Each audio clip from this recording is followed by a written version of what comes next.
This is a production of the AJ Podcast Network.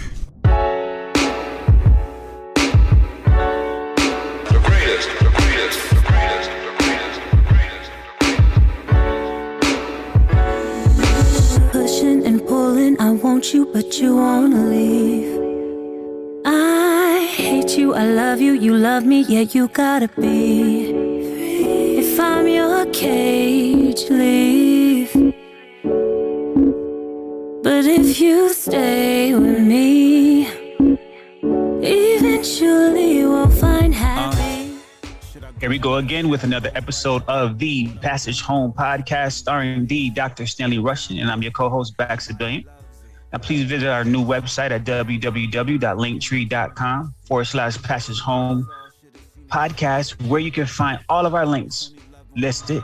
And don't forget to ask Alexa to play Passage Home Podcast from iHeartRadio. And no, don't forget about my other podcast starring my boy AJ, myself, and our newest co-host, Anne-Marie. And it's called I Can Relate to That, where we talk about a lot of things that we all can relate to. You can find that on www.linktree.com/AJ and Bax. And don't forget to ask Alexa to play the I Can Relate to That podcast for you as well. Now, if you need to get a hold of us, you can reach us at passagehomepodcast@gmail.com. If you're looking to sponsor the show or you just want to drop us a line, go ahead and reach us at passagehomepodcast@gmail.com. Now, without any further ado, Dr. Stanley Russian, how you doing today? Amazing. By the grace of God, everything is amazing. And today, I have on the phone with me, and needless for me to say that I am humbled by having his presence. But I also say that I'm really blessed with the guests that I get because they are all humble. And I want to say that about this brother is that, you know, he exemplifies something that Quincy Jones said. It don't come from me, it's just coming through me. And when people operate from that mode, a lot of great things come forth. So my having those type of people on the show, they're not braggarts about themselves. They're just giving and sharing with you a lot of the things that God has done through them. And so without further ado, I want to introduce Andre Farr, a mentor of mine. And I heard the other day on a Zoom call, a DJ mentioned that even though he was older than Andre Farr has been a mentor to him. And I want to repeat that sentiment for myself. And so without further ado, Andre, welcome to the show. Hey, it is my pleasure to be here, Stan. It's always a pleasure to be anywhere you are because greatness is where Dr. Stan Russian is. So it's a pleasure to be here. You're welcome. Andre, give us a slight bio. And you're one of those people that if I didn't say that, you would take up the whole show. And the only thing will slow you down is your humility. I might have to pull some things out of you, but I'm going to let you flow with a slight bio. Okay, well, I started, my bio starts when I was 11 years old when I started my first business. And that business was mowing lawns and washing cars. And I started to really, truly understand the exchange between work and compensation. And those were the things that kind of framed me for the better part of my life. When I started that business, I went through middle school and high school with the principles of what I call delayed gratification. When I got to UCLA on a football scholarship, after being a high school All-American, I continued my entrepreneurial pursuits and did quite well. I promoted and put on tour MC Hammer and Ice Cube and just a bunch of R&B and hip hop stars of the time, Public Enemy, and continued to do things not only in the United States, but started to explore outside the United States. Upon graduating from UCLA, I helped write a film called The Program.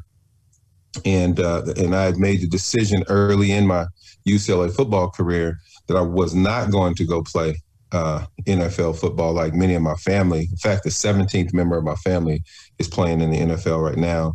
But I decided I wanted to go into business because I was mesmerized by my uncle, Mel Farr, who had been the #1 Black businessman in America for several years. And while my teammate made $1 million signing bonus from UCLA when he was drafted by the Denver Broncos, Mel made $118 million the same year.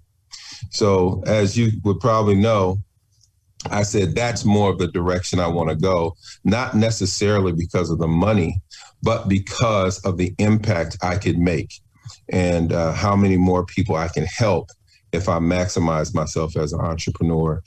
Upon graduating from UCLA, I went to work with Mel Farr in the hopes that I would open up a auto dealership back here in California because he was based in Michigan.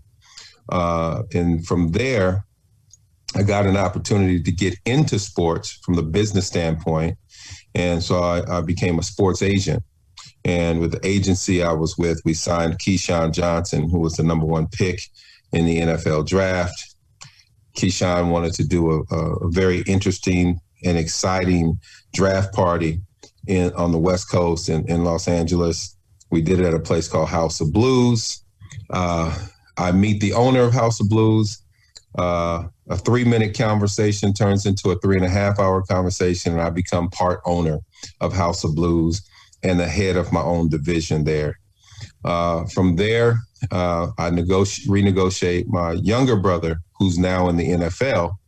I renegotiate his contract, and it was one of the highest increases in NFL history. And so I became, with the blessing of Jesse Jackson and Mel Farr and a bunch of other sports agents, I became the chairman of the Black Sports Agents Association.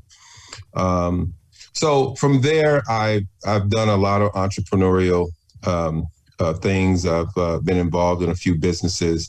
I've won my fair share of awards, and one of them I won Innovative Entrepreneur of the Year from the Obama administration in 2015. And so that takes me to current day, where I'm still running our executive business, our Black Sports Agents business, and our family business, Farr's Best, which is really one of the major passions of my life. Let me cherry pick something. Okay. I met you about 25 years ago, and right when you were developing the Black Sports Agents Association, I think, and this year you reached a milestone. You started, I remember when you started, Black sports players were only represented by Black sports agents at 3%. Would you like to expound on that? Sure. Back in the day, athletes were participating in something that's a cyclical societal illness, where they were basically self-discriminating. They wouldn't hire a Black agent simply because he was Black. They didn't know that. The reason was that they looked at it that way. The image of what a successful agent looked like in all the media looked like a white man. A white man is a successful sports agent. They never saw an image of a successful Black agent. Well, we successfully brought together a change and a paradigm shift in how our athletes looked at agents.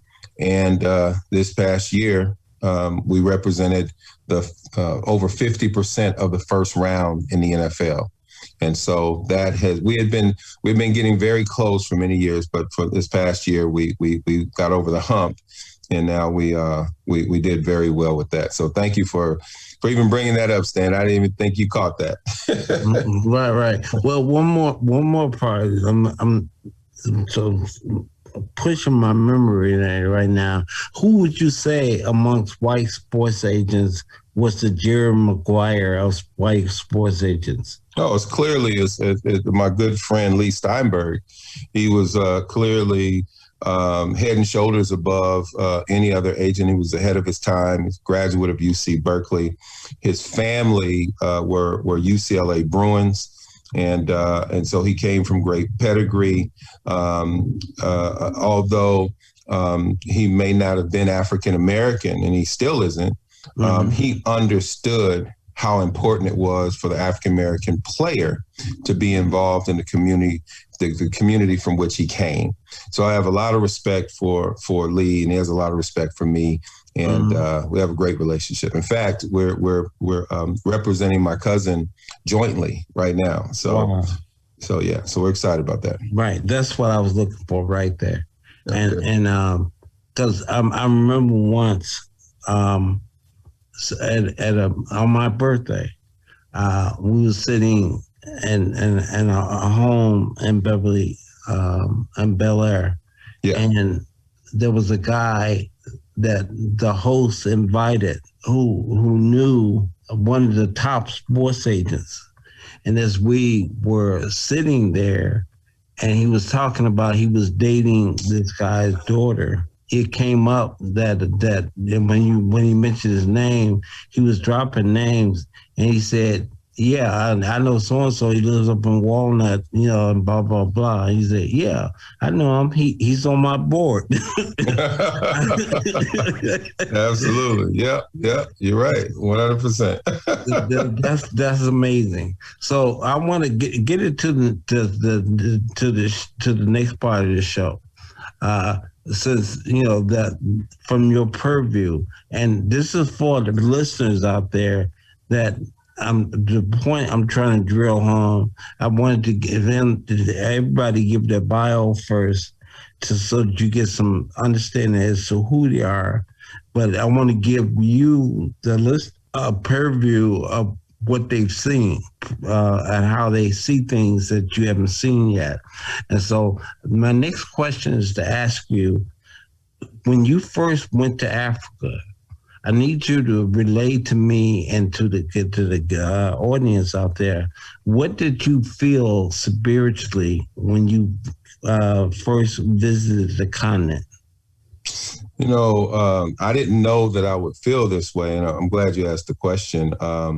When I landed and my feet first touched the ground on the continent of Africa, I felt a sense of pride, bewilderment. I was happy. I was curious. But at the same time, there was a certain sadness because, all these emotions and feelings came over me all at once, because the sadness came over me because I started to think about how we were ripped away from our homeland and how it took so many years of my ancestors putting us in position that would ultimately put me in position to actually make it back, and to make it back on our terms, right? And so it was quite overwhelming, to be honest with you.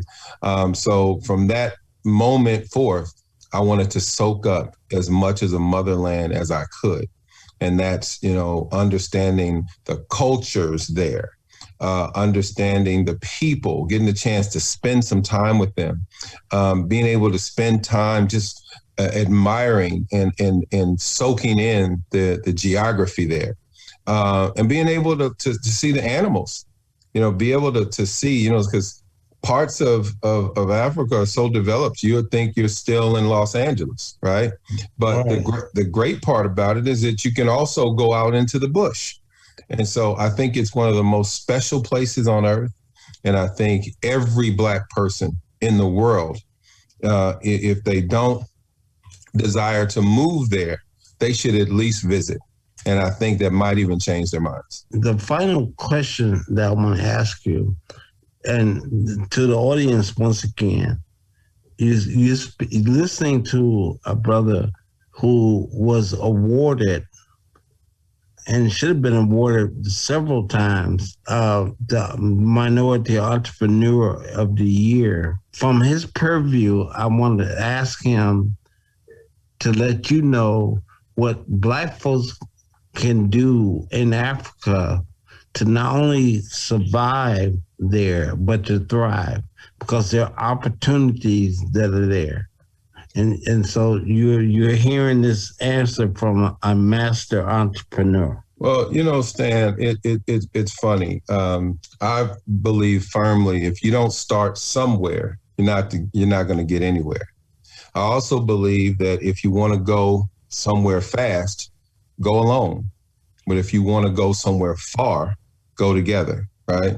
Mm-hmm. So the most interesting thing Bob Marley said, he wrote a song called Cornerstone. And in that, he mentions that the stone that the builder doesn't claim will become the cornerstone. Mm. And he wrote that because his father was Norval Marley, who was a German, a white German man, who did not claim him. When he consummated the relationship with Bob Marley's mother, the mother was 16 years old, 16, and Norval Marley was 60. He was 60 years old. Mm. And he rode a horse. So the things that I see about us as Black people all over the diaspora is that we need to reclaim what was already ours. The funny thing is that many people believe that you have to wait for God to prepare you or prepare your blessings for you, right? But I believe that he's preparing us for the blessing. The blessing is already there. So as it pertains to Africa, there are many opportunities there. And many African Americans are in a financial position to start businesses in Africa. And we should.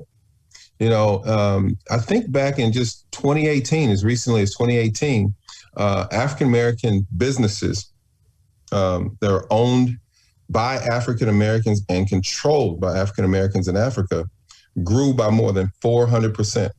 Mm.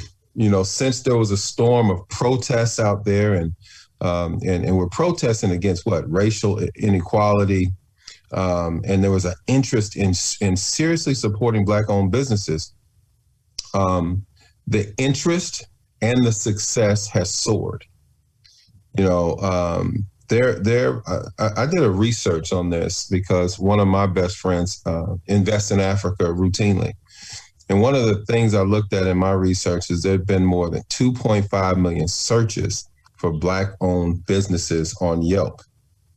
Mm. And that was compared to only 35,000 over the same period just 1 year prior. Mm. So that means that there's a real interest in Black business. There's a real interest. And who do you think is searching for Black businesses? Do you think it's people who, right?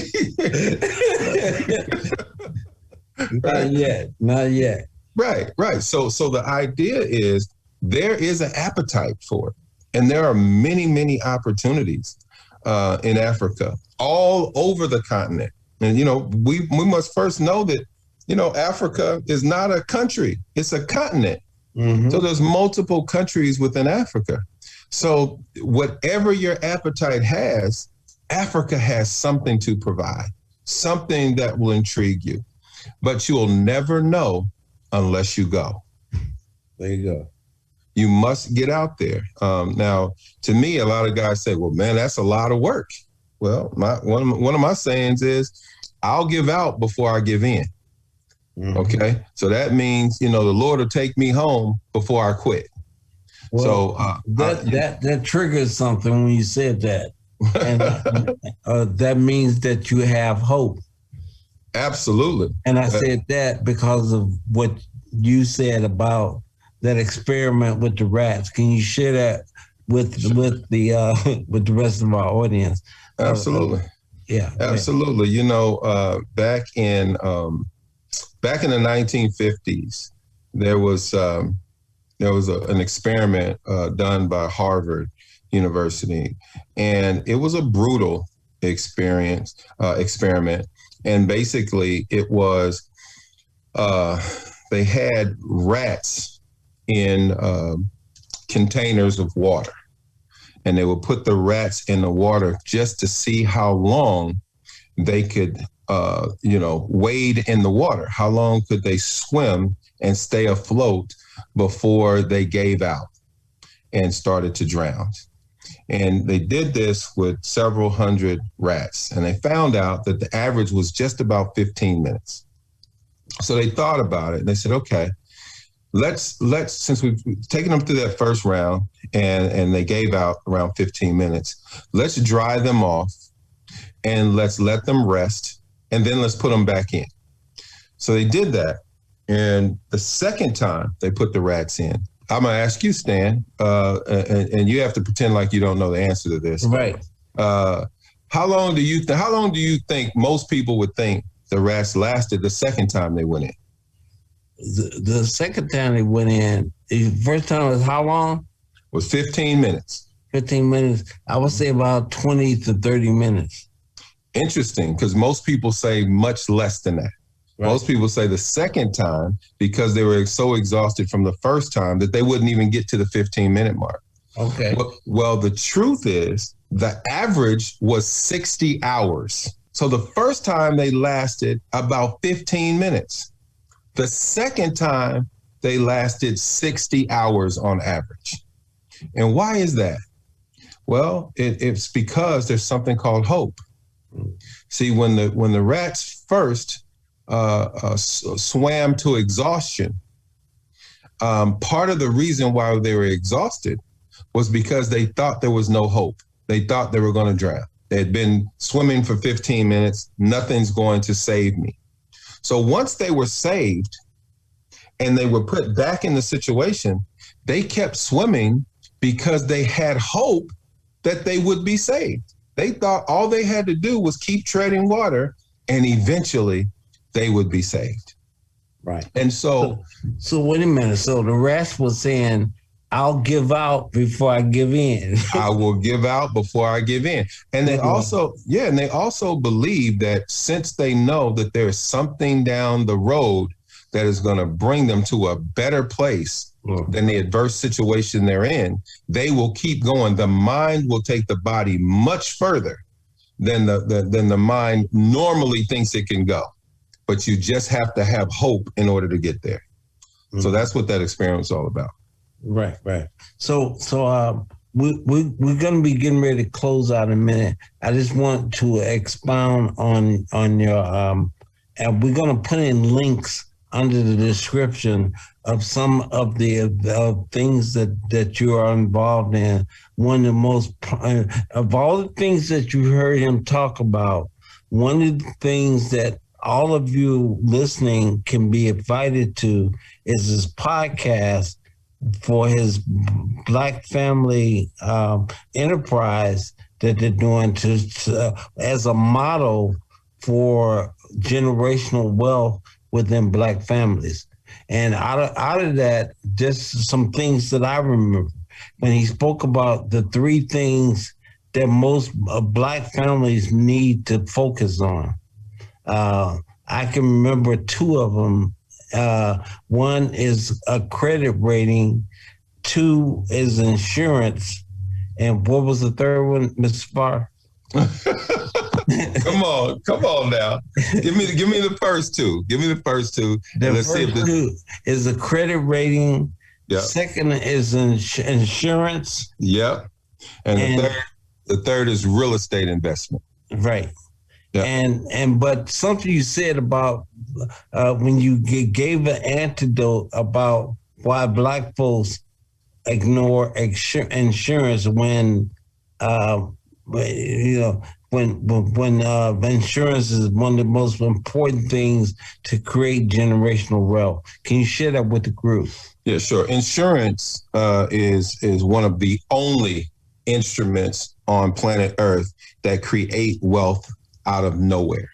Okay, it generates wealth where there is no actual fundamental action, okay, taking place.